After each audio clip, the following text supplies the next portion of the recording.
Hello students, welcome back to the channel. तो आज के इस पर्टिकुलर वीडियो में हम लोग बायोलॉजी फॉर इंजीनियर्स के मॉड्यूल 6 का रिवीजन करने वाले हैं। ठीक है, 1 to 5 का वीडियो ऑलरेडी हमारे चैनल पे अवेलेबल है और आई होप आपने देख लिया होगा इस वीडियो को देखने से पहले। ऑल्दो इतना कोई कोरिलेशन तो है नहीं, तो आप डायरेक्टली भी इस मॉड्यूल को पढ़ सकते हैं। ठीक है, ये मॉड्यूल बहुत छोटा सा मॉड्यूल है बट बहुत इंपॉर्टेंट है अपने आप में। क्यों? क्योंकि इस मॉड्यूल से हमें पता चलता है कैसे लाइफ में इंफॉर्मेशन का ट्रांसफ़र होता है। इंफॉर्मेशन का ट्रांसफ़र मतलब वो मैसेज का ट्रांसफ़र नहीं, बल्कि डीएनए डीएनए कैसे ट्रांसफ़र होता है, डीएनए से कैसे प्रोटीन बनता है। ठीक है, या फिर जेनेटिक एरर जो होता है वो सब कैसे होता है और क्यों होता है, वो ठीक कैसे होगा, ये सब देखेंगे हम लोग। इसके अलावा डीएनए के स्ट्रक्चर की भी बात करेंगे और उसके अलावा हम लोग जेनेटिक कोड की बात करेंगे और हायरार्की ऑफ डीएनए स्ट्रक्चर की बात करेंगे। ठीक है, तो अपने पास टोटल 5-6 टॉपिक है। एक एक करके मैं अगर काउंट करूँ तो molecular basis of information transfer, इसको हम लोग central dogma of information transfer भी बोलते हैं कई बार। फिर इसके बाद DNA as a genetic material, इसके बारे में भी पढ़ेंगे। फिर हायरार्की ऑफ डीएनए स्ट्रक्चर को देखने वाले हैं, मतलब डीएनए स्ट्रक्चर का क्या लेवल बाय लेवल कैसे बनता है। जैसे मान लीजिए आपके बॉडी में या हमारे बॉडी में सब में जो बेसिक यूनिट होता है वो सेल होता है, सेल से टिश्यू बनता है, टिश्यू से ऑर्गन बनता है, ऑर्गन से organ system and then body. ठीक है, तो इसी तरीके से डीएनए का भी एक हायरार्की होता है, तो उसको हम लोग देखने वाले हैं। फिर कंसेप्ट ऑफ जेनेटिक कोड का क्या कंसेप्ट है इसके बारे में भी देखेंगे।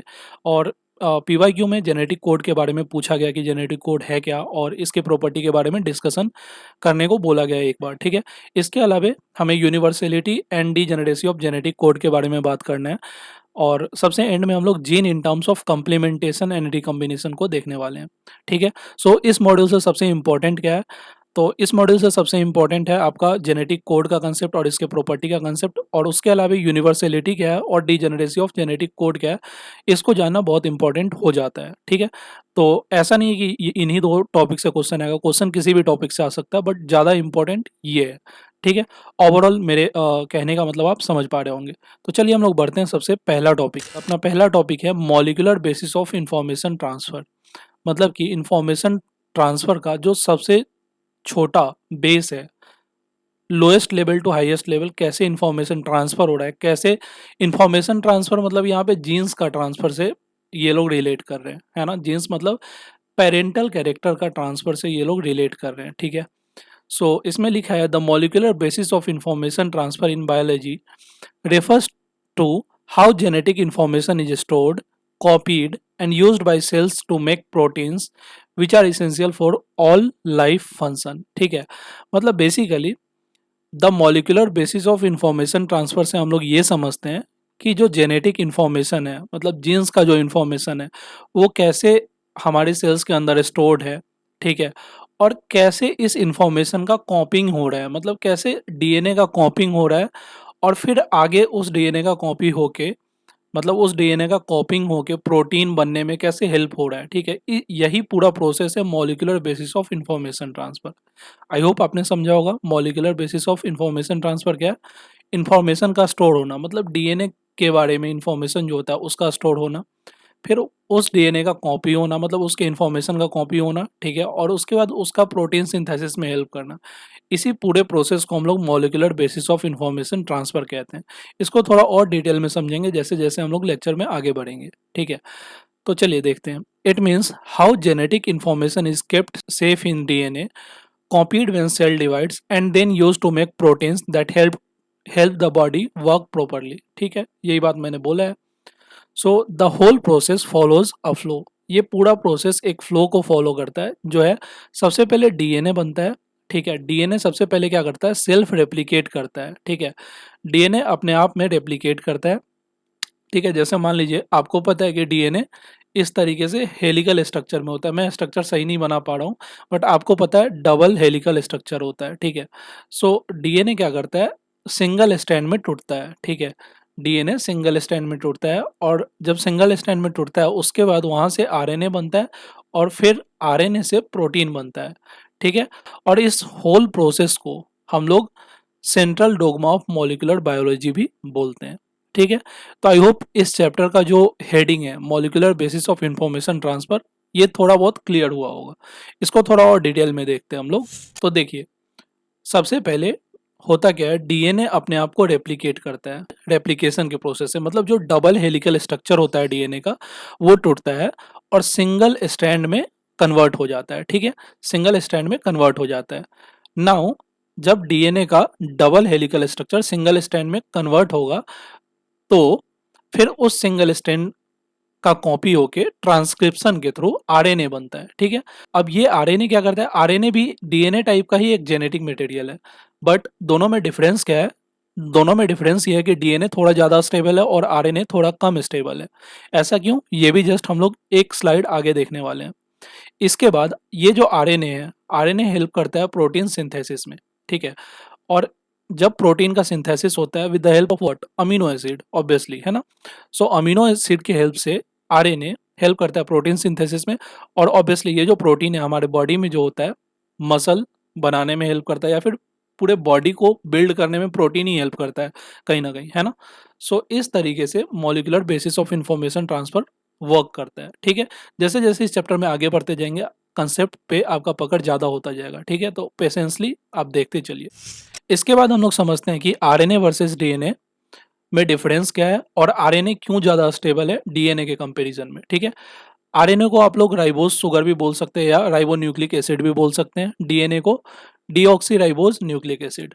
सो राइबो न्यूक्लिक एसिड में क्या होता है, राइबो न्यूक्लिक एसिड में सेकेंड प्राइम पे, मतलब ये जो बेस देख रहे हैं उसके सेकेंड प्राइम पे OH ग्रुप अवेलेबल होता है। मतलब जो पेंटोज शुगर है उसके सेकेंड प्राइम पे OH ग्रुप अवेलेबल होता है। वहीं पे राइट साइड में जो आप डीऑक्सी राइबो न्यूक्लिक एसिड देख रहे हैं वहाँ के पेंटोज शुगर के सेकेंड बेस पे H ग्रुप अवेलेबल होता है। सो इसकी वजह से क्या होता है, इस OH की वजह से ये जो आरएनए मॉलिक्यूल है ज़्यादा रिएक्टिव हो जाता है। ठीक है, और इसी रिएक्टिव होने की वजह से ये लेस स्टेबल कहलाता है। और क्योंकि यहाँ पे हाइड्रोजन है तो ये इतना आसानी से रिएक्ट नहीं करता है, जिसकी वजह से डीएनए का स्ट्रक्चर ज़्यादा स्टेबल माना जाता है। ठीक है, इसके बारे में भी हम लोग आगे में पढ़ने वाले हैं, बट आपको ये पता होना चाहिए क्लियरली कि डीएनए ज़्यादा स्टेबल है इन लॉन्ग टर्म, वहीं पे आरएनए शॉर्ट टर्म में स्टेबल है। ठीक है, लॉन्ग टर्म में उतना स्टेबल नहीं है। ठीक है, नाउ ये जो इन्फॉर्मेशन ट्रांसफर है इसमें कौन कौन से स्टेप्स इन्वॉल्व है उसको देखते हैं। सबसे पहला प्रोसेस है रेप्लिकेशन। रेप्लिकेशन में क्या होता है, डीएनए अपना खुद का कॉपी बनाता है, DNA makes copy of itself. ठीक है, इसमें क्या लिखा है, before a cell divides it needs to copy its DNA. मतलब सेल के डिवीजन से पहले ये अपने डीएनए को कॉपी करता है so that both new cell get the same info. मतलब जैसे मान लीजिए कोई एक सेल है, ठीक है, अब ये सेल डिवाइड हो रहा है, तो सेल डिवाइड होने से पहले ये अपने डीएनए को कॉपी करेगा। ठीक है, नाउ डीएनए को जब कॉपी करेगा तो दोनों जो न्यू सेल बनेंगे, ये सेल और ये सेल, इन दोनों में सेम इंफॉर्मेशन जाएगा। सेम इंफॉर्मेशन मतलब सेम डीएनए का इंफॉर्मेशन जाएगा। ठीक है, और इसी प्रोसेस को हम लोग रेप्लिकेशन कहते हैं। ठीक है, रेप्लिकेशन में होता क्या है, सेम इंफॉर्मेशन दोनों के ही डीएनए में जाता है। ठीक है, और ये न्यूक्लियस के इनसाइड होता है। मतलब ये जो प्रोसेस ऑफ क्या है, डीएनए कॉपिंग है, रेप्लिकेशन है, ये न्यूक्लियस के अंदर होता है।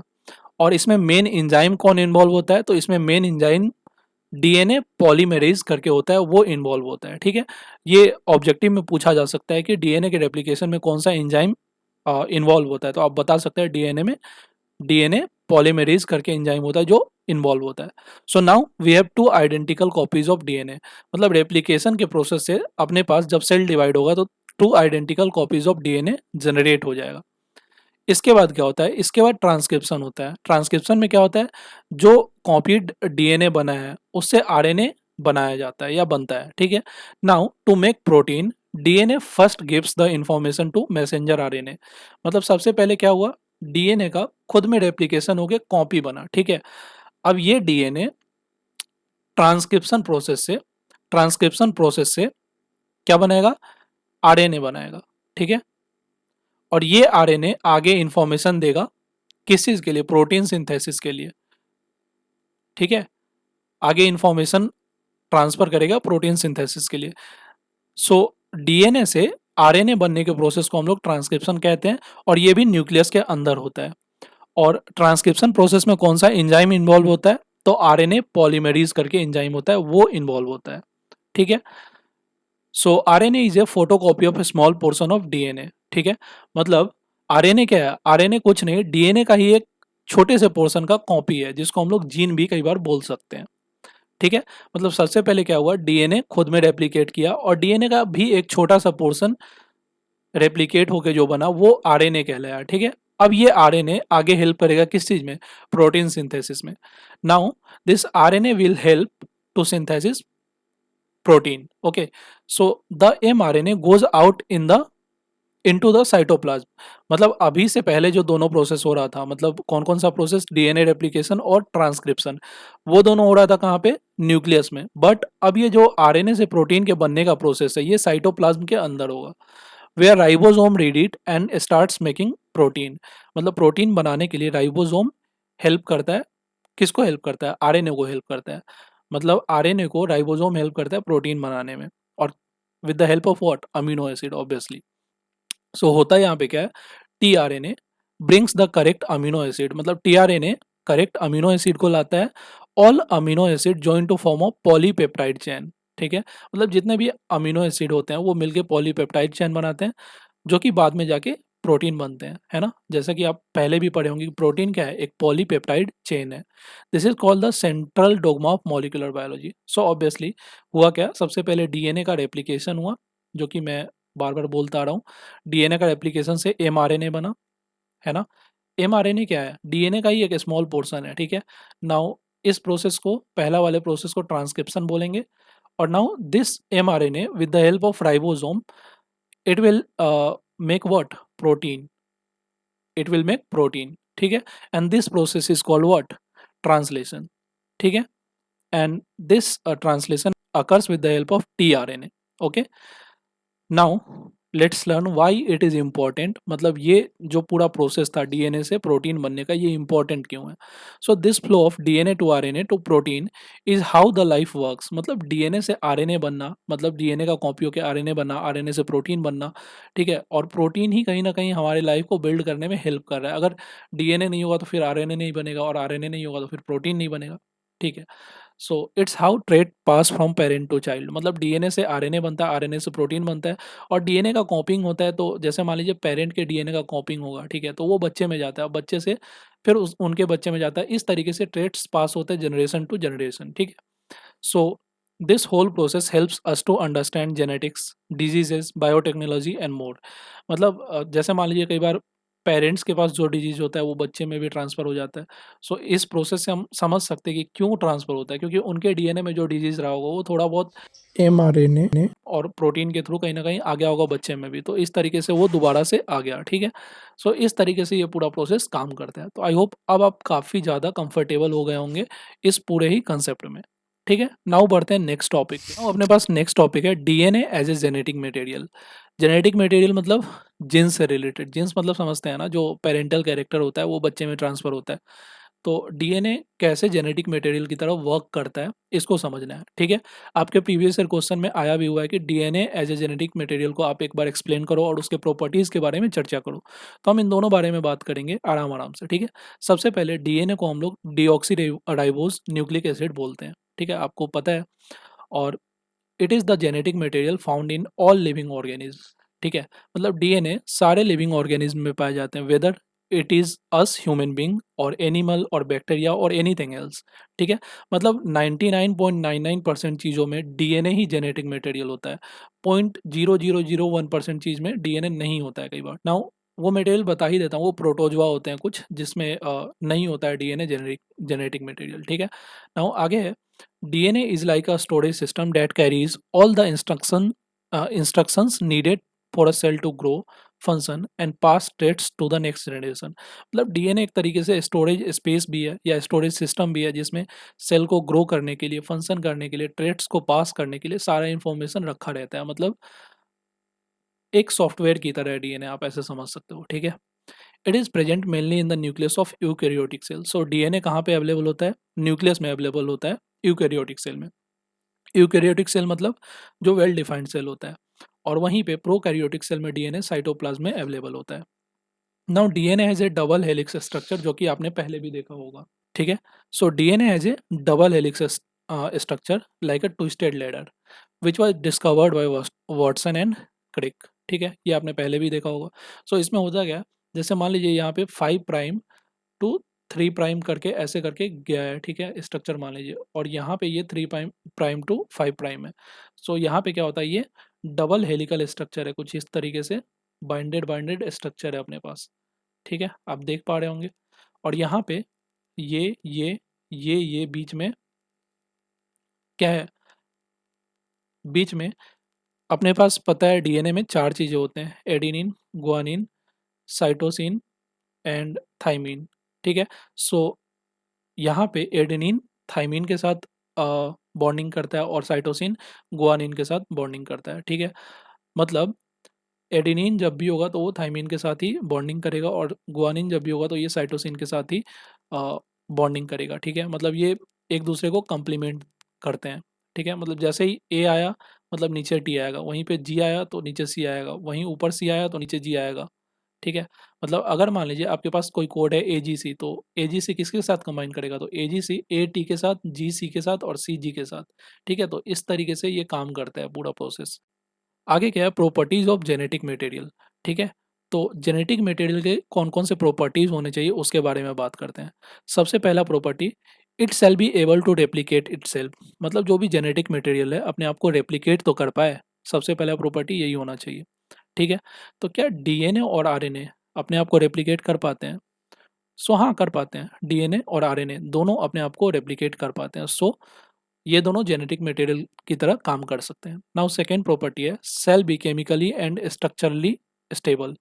सो क्या डीएनए स्टेबल है? हाँ है, जो कि हमने स्टार्टिंग में ही देखा था। क्यों?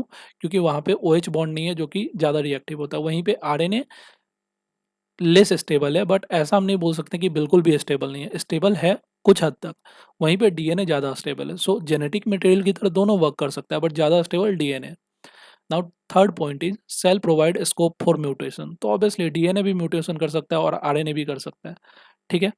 बट यहाँ पे क्या होता है कि आरएनए है ना, आरएनए फास्टर म्यूटेशन कर सकता है, भले ही अनस्टेबल होता है लेकिन ये फास्टर म्यूटेशन कर सकता है।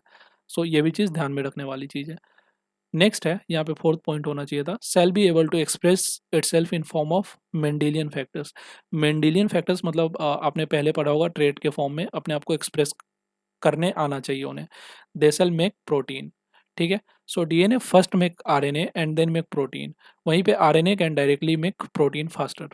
सो ये भी फॉलो कर जाता है। So these are some of the properties, मतलब सबसे पहला रेप्लिकेट करना, दूसरा केमिकली और स्ट्रक्चरली स्टेबल होना, तीसरा म्यूटेशन के लिए स्कोप होना, चौथा मेंडेलियन फॉर्म में वो एक्सप्रेस कर पाए। तो ये चारों प्रॉपर्टी जिनमें होता है उनको हम जेनेटिक मटेरियल बोलते हैं, और ये चारों प्रॉपर्टी डीएनए में भी है और आरएनए में भी है। वहीं पे होता क्या है, आरएनए थोड़ा कम स्टेबल होता है, ऑल्दो वो ज़्यादा फास्टर म्यूटेशन कर सकता है, ठीक है। सो ये तो कुछ प्रॉपर्टीज थी जेनेटिक मटेरियल की जो कि आप याद रख सकते हैं, ये बहुत इंपॉर्टेंट है एग्जाम पॉइंट ऑफ व्यू से। आगे हम लोग देखते हैं कि डीएनए कैसे कैसे डीएनए में बॉन्डिंग होती है, ठीक है। So DNA is made up of 4 bases, DNA में 4 अलग अलग बेसेज होते हैं। कौन कौन से होते हैं? इसको नाइट्रोजनस बेसिस भी बोलते हैं, जो कि होता है adenine, thymine, guanine and cytosine. So अभी जस्ट हमने बोला एडेनिन थाइमीन के साथ बॉन्डिंग करता है और गुआनिन साइटोसिन के साथ बॉन्डिंग करता है, ठीक है।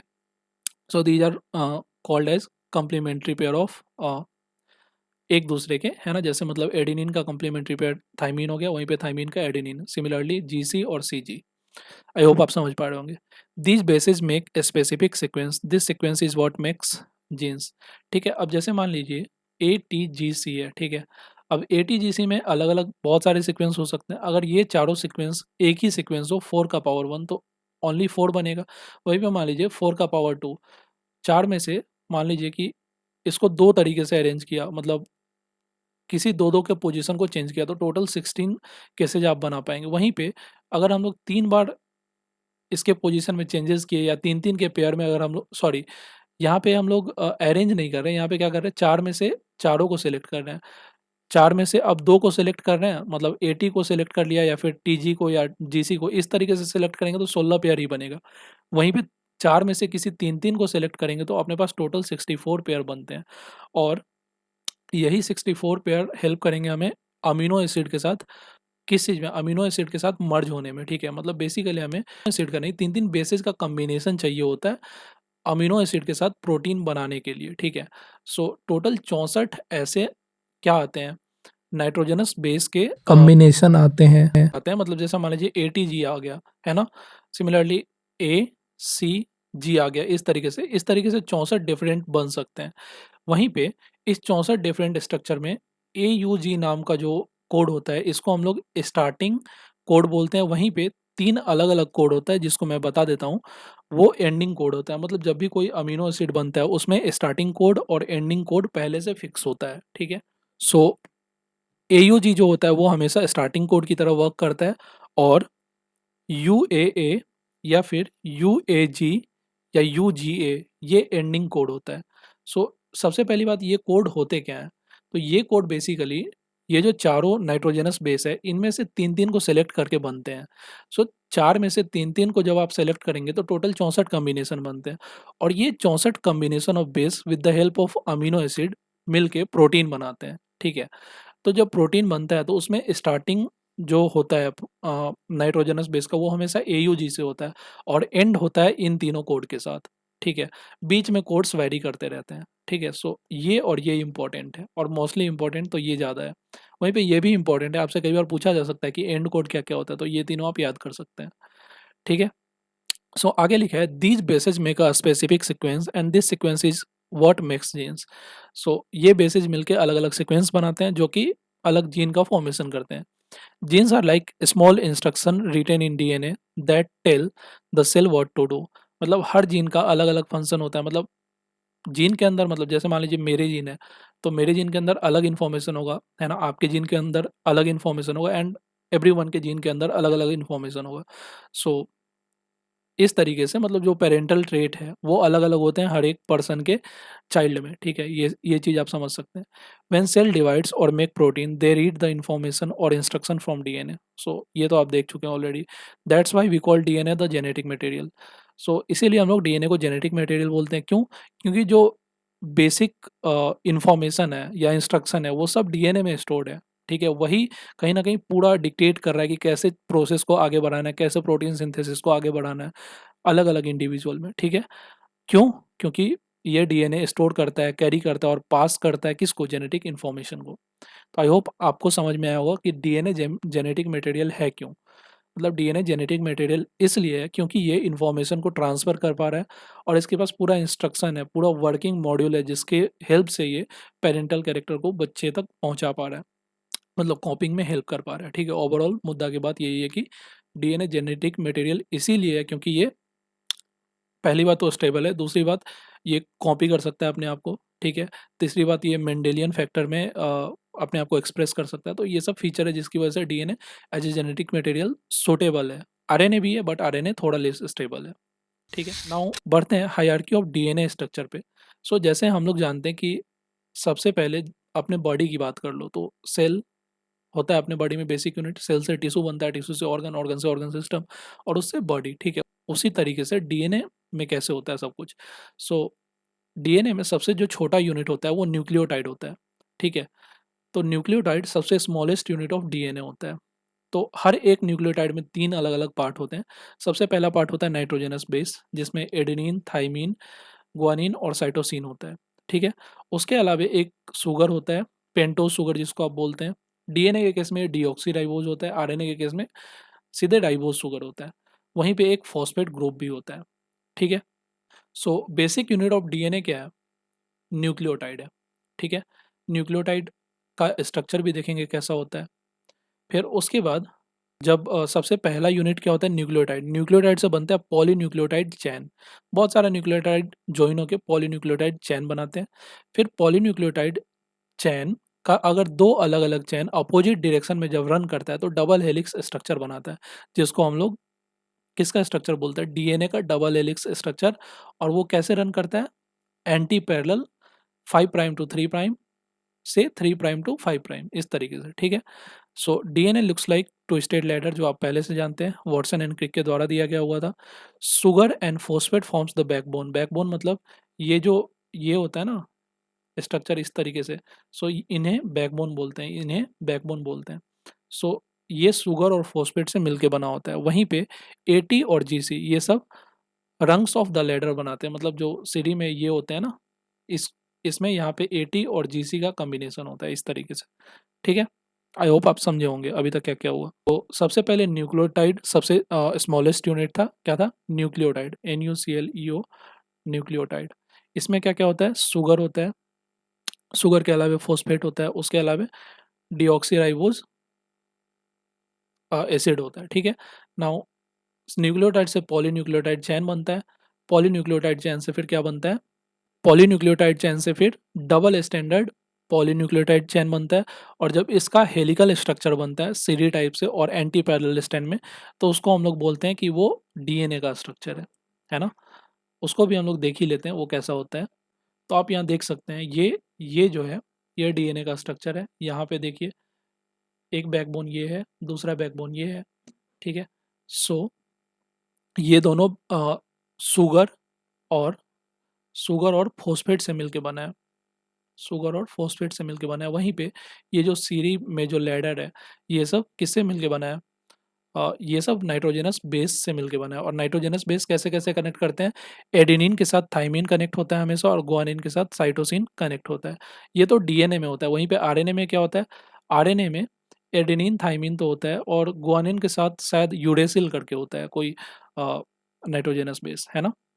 नाउ सबसे पहले न्यूक्लियोटाइड था, न्यूक्लियोटाइड से पॉलीन्यूक्लियोटाइड बना, उसके बाद डीएनए बना। नाउ ये डीएनए जो होता है, ये डीएनए को रैप करके रखता है कौन? प्रोटीन का एक स्पेशल स्ट्रक्चर जिसको हम लोग हिस्टोन बोलते हैं। मतलब ये जो डीएनए है, अब डीएनए भी मान लीजिए, डीएनए का जो डबल हेलिकल स्ट्रक्चर है वो कहीं ना कहीं इस तरीके से प्रोटीन के अंदर बंधा हुआ है इस तरीके से आप मान सकते हैं। और ये बांधता कौन है? प्रोटीन का ये स्ट्रक्चर बांधता है जिसको हम लोग हिस्टोन बोलते हैं, ठीक है। This structure is called nucleosome. So इस स्ट्रक्चर को हम लोग न्यूक्लियोजोम बोलेंगे, ठीक है। नाउ इन बहुत सारे न्यूक्लियोजोम मिलके क्रोमैटिन बनाते हैं, ठीक है। और ये क्रोमैटिन थ्रेड लाइक फॉर्म होता है डीएनए का। नाउ बहुत सारे क्रोमैटिन मिलके क्रोमोजोम बनाते हैं, ठीक है। सो आपने समझा, सबसे पहले न्यूक्लियोटाइड था, फिर पॉलीन्यूक्लियोटाइड बना, ठीक है। फिर पॉलीन्यूक्लियोटाइड से क्या बना? डीएनए बना, डीएनए से न्यूक्लियोजोम बना, क्रोमैटिन बना, और उससे क्रोमोजोम बना। So during cell division chromatin becomes tightly packed and form the chromosome. So cell division के टाइम पे क्रोमैटिन जो होता है वो टाइटली पैक्ड हो जाता है और क्रोमोजोम बनाता है। और हमें अच्छे से पता है कि ह्यूमन में 46 क्रोमोजोम होते हैं, जिसको हम लोग 23 पेयर बोलते हैं ना, हमारे हर बॉडी के सेल में। सो ओवरऑल अभी तक समरी क्या था हायरार्की ऑफ डीएनए स्ट्रक्चर का? न्यूक्लियोटाइड से पॉलीन्यूक्लियोटाइड चैन बना, उससे डबल हेलिक्स स्ट्रक्चर बना डीएनए का। फिर डबल हेलिक्स स्ट्रक्चर को हम लोग हिस्टोन के हेल्प से बाइंड करके रखते थे, जिसको हम लोग न्यूक्लियोजोम बोले। फिर न्यूक्लियोजोम बहुत सारा मिला तो क्रोमैटिन बना, और क्रोमैटिन से फाइनली क्रोमोजोम बना, ठीक है। सो ये था hierarchy of DNA structure. Okay, now the next topic is concept of genetic code. तो सबसे पहले हम लोग समझते हैं कि जेनेटिक कोड होता क्या है। तो जैसे देखिए, डीएनए सीक्वेंस में अपने पास 4 नाइट्रोजनस बेस होता था, ATGC, ठीक है। सो जैसा डीएनए में होगा वैसे ही आरएनए में भी सिमिलर सिमिलर होगा, बट आप यहाँ पे एक डीएनए के एग्जांपल से समझिए। अब इन ATGC में से हमने 3 अलग अलग नाइट्रोजनस बेस का कॉम्बिनेशन उठा लिया। एक बार इसका उठाया, ऐसे ऐसे करके अलग अलग कॉम्बिनेशन हो सकता है। कभी इसका उठा लिया, कभी ATG आ गया, फिर TGC आ गया, ठीक है, या फिर AGC आ गया, या फिर ATC आ गया, है ना। इस तरीके से बहुत सारा कॉम्बिनेशन हो सकता है। सो ऐसा ऐसा ट्रिपलेट का, मतलब ये जो 4 है इनमें से हमने ट्रिपलेट सेलेक्ट किया। ऐसा ऐसा ट्रिपलेट का टोटल 64 कॉम्बिनेशन आया, ठीक है। नाउ 64 कॉम्बिनेशन से हुआ क्या? देखिए, अपने पास total 20 different type of amino acid है। 20 डिफरेंट टाइप ऑफ क्या है? अमीनो एसिड है। सो ये triplet 20 different type of amino acid के साथ मिलकर प्रोटीन बनाता है। इसी सिस्टम ऑफ रूल को हम लोग जेनेटिक कोड बोलते हैं। आई होप आप समझे होंगे जेनेटिक कोड किसको बोलते हैं। जैसे मान लीजिए आरएनए के केस में भी सिमिलरली होगा।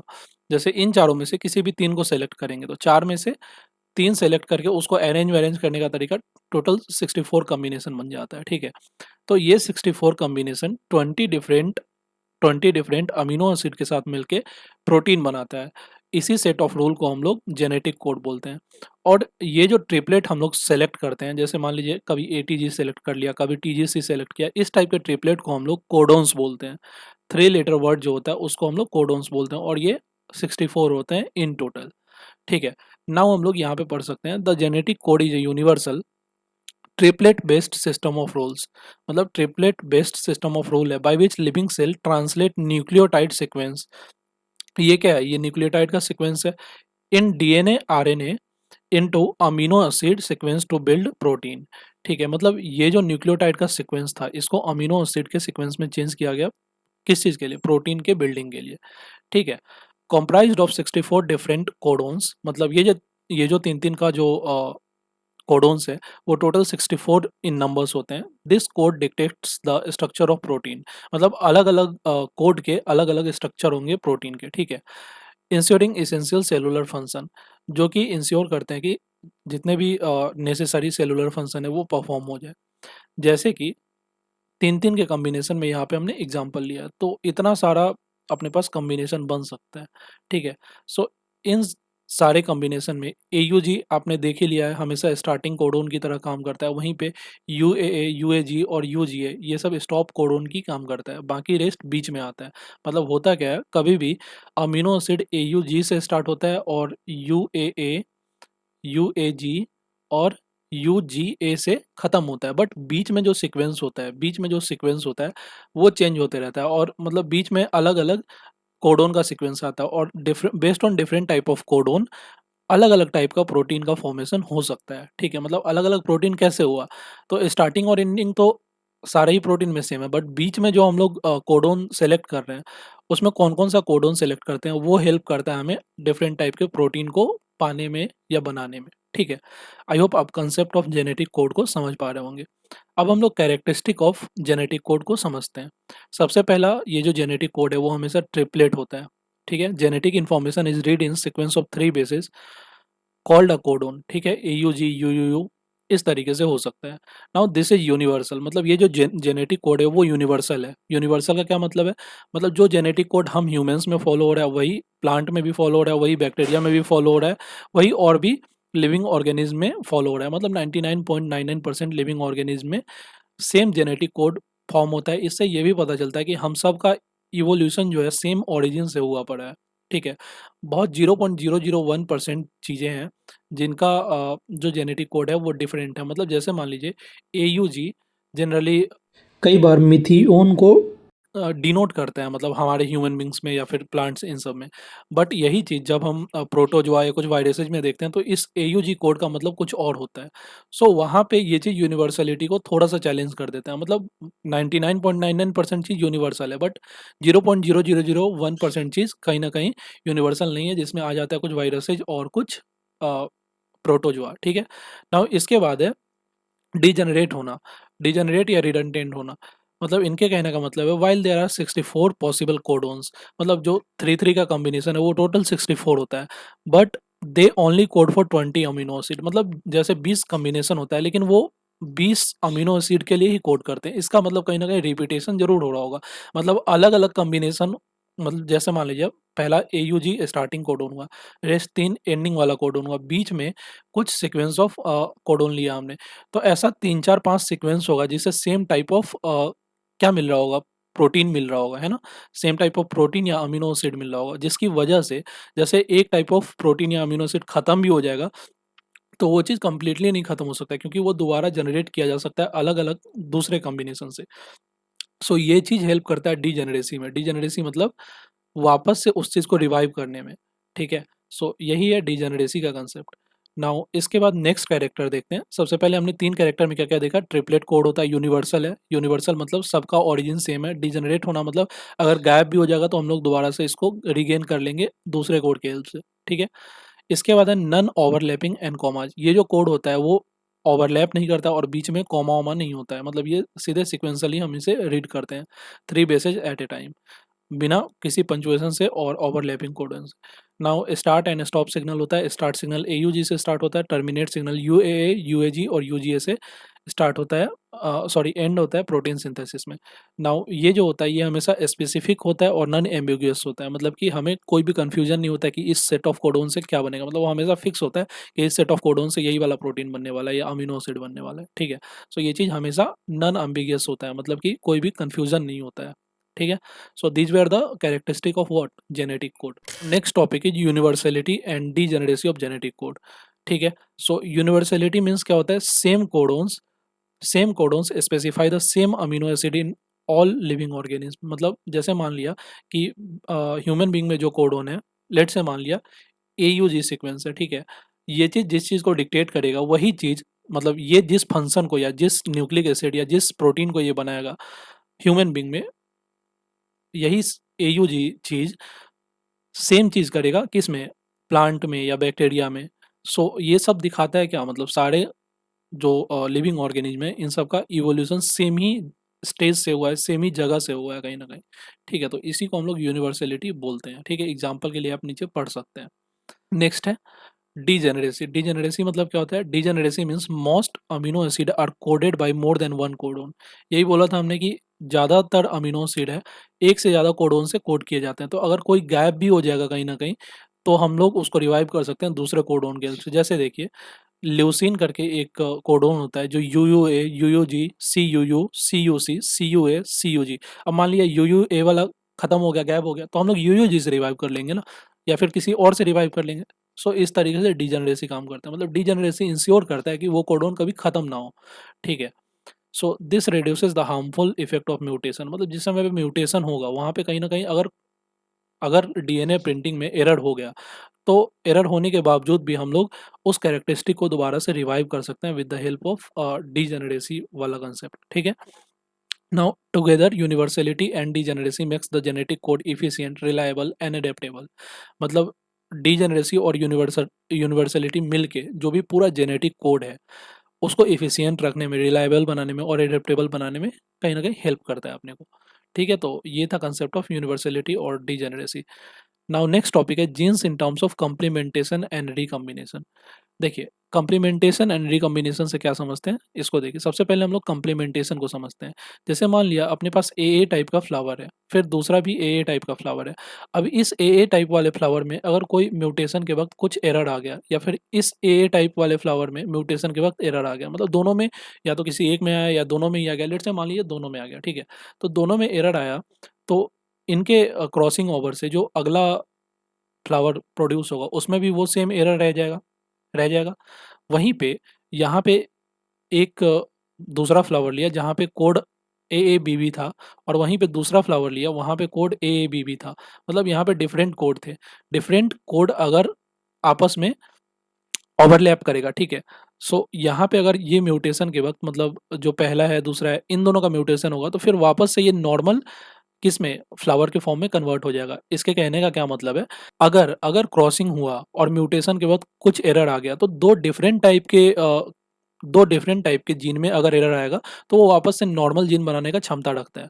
वहीं पे दो सेम टाइप के जीन में एरर आएगा तो फिर फिर वैसा ओरिजिनल फ्लावर नहीं बन सकता है। सो ये है कम्प्लीमेंटेशन का कंसेप्ट। इसको थोड़ा बहुत हम लोग पढ़ते हैं। कम्प्लीमेंटेशन is a genetic test used to find out whether two mutations that produce the same defective trait are in the same gene or different gene।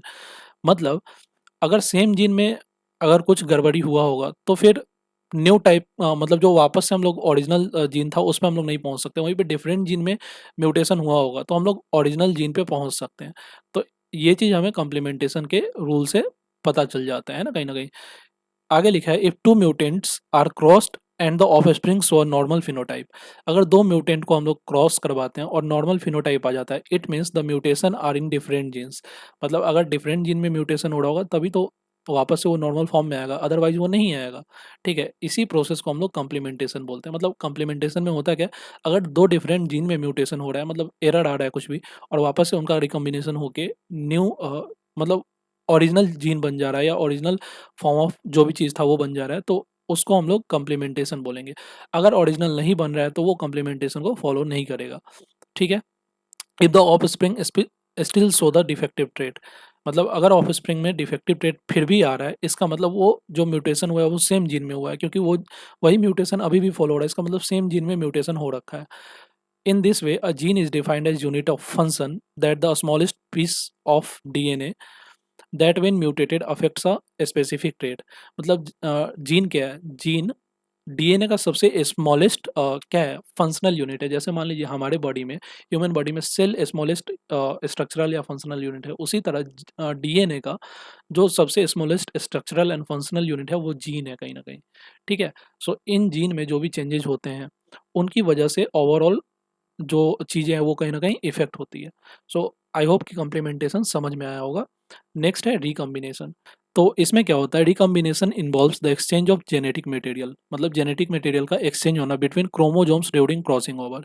Crossing over के टाइम पे जेनेटिक मटेरियल का जो एक्सचेंज होता है उसको हम लोग recombination बोलते हैं। ठीक है, अब होता क्या है इसकी वजह से ये समझिए। In this context a gene is considered the unit of recombination, मतलब जो रिकॉम्बिनेशन का यूनिट है उसको जीन माना जाता है। The smallest segment of DNA within which crossing over is so rare that the mutation inside it are usually inherited together. मतलब होता क्या है कि जीन को सबसे स्मॉलेस्ट यूनिट ऑफ रिकॉम्बिनेशन माना जाता है, जिसमें अगर थोड़ा बहुत चेंजेज हो गया मतलब कि थोड़ा बहुत म्यूटेशन हो गया या एरर हो गया, तो वो कहीं ना कहीं आगे भी इनहेरिट हो जाता है। मतलब जीन में एरर हुआ तो आगे भी वो चीज़ एरर अगले जनरेशन में भी इनहेरिट हो जाता है। ठीक है, सो यही है रिकॉम्बिनेशन। सो होता क्या है, in recombination a gene is resortable physical segment of DNA, मतलब जो भी जीन था यहाँ पे अलग अलग जीन जो भी है इनका क्रॉसिंग ओवर लेट से हुआ, तो यहाँ पे रीसॉर्टिंग हुआ, जैसे gene 1 gene 2 gene 3 gene 4 gene 5 है। ठीक है, तो अगर ये एक कॉम्बिनेशन बनेगा तो एक एक टाइप ऑफ, मान लीजिए जो भी स्ट्रक्चर है वो मिला अपने को। अब जीन 1 जीन 2 जीन 3 ये एक ऑर्डर था, अब यहाँ पे जीन 1 के बाद जीन 3 आ गया, तो अब ये डिफरेंट ऑर्डर हुआ। तो जैसे ही डिफरेंट ऑर्डर होगा तो यहाँ पे एक अलग ऑर्गेनिज्म बन के आएगा। वहीं पे जीन 1 के बाद जीन 4 आ गया, मतलब इस कॉम्बिनेशन में ये जीन के ऑर्डर के कॉम्बिनेशन में अगर चेंजेज आया तो यही चेंजेज कहीं ना कहीं डाइवर्सिटी को क्रिएट करता है। सो रिकॉम्बिनेशन में क्या होता है, रिकॉम्बिनेशन के हेल्प से जीन का रिकॉम्बिनेशन कुछ इस तरीके से होता है कि उनके रिसॉर्टिंग से, मतलब जीन के रिसॉर्टिंग से नए नए टाइप ऑफ ऑर्गेनिज्म बन सकते हैं, मतलब डाइवर्सिटी आता है। ओवरऑल मुद्दे की बात यही है। ठीक है, सो यहाँ पे लिखा है in recombination a gene is resortable physical segment of DNA acting as a unit of heredity that can be separated from its neighbouring gene and paired with new ones to create genetic diversity. मतलब एक gene को दूसरे के साथ recombine करके हम लोग genetic diversity create कर सकते हैं। सो आई होप कम्प्लीमेंटेशन एंड रिकम्बिनेशन समझ में आया होगा। कम्प्लीमेंटेशन में क्या होता था, अगर सेम जीन में कोई डिफेक्ट है और उनको क्रॉसिंग ओवर करवाएं तो वो डिफेक्ट रह ही जाएगा। ठीक है, वहीं पे डिफरेंट जीन में अगर कोई डिफेक्ट है और इनको क्रॉसिंग ओवर करवाएंगे तो फिर नॉर्मल ऑर्गेनिज्म ही मिल जाएगा अपने को। सो इससे ये पता चलता है कि जब भी डिफरेंट जीन में प्रॉब्लम होगा और उसका क्रॉसिंग ओवर होगा तो ओरिजिनल जो भी अपना स्ट्रक्चर था वो हम रिगेन कर लेंगे, बट वही सेम जीन में हो रहा होगा तो रिगेन नहीं कर पाएंगे। इसी को हम लोग कंसेप्ट ऑफ कॉम्प्लीमेंटेशन बोलते हैं। एंड रिकॉम्बिनेशन में क्या होता है, जीन इस तरीके से रिकम्बाइन होता है, इस तरीके से रिकम्बाइन होता है कि डाइवर्सिटी को वो क्रिएट कर पाता है। तो आई होप ये सारे टर्म्स आपको समझ में आई होगी। Thank you for watching this video. All the very best for your exam.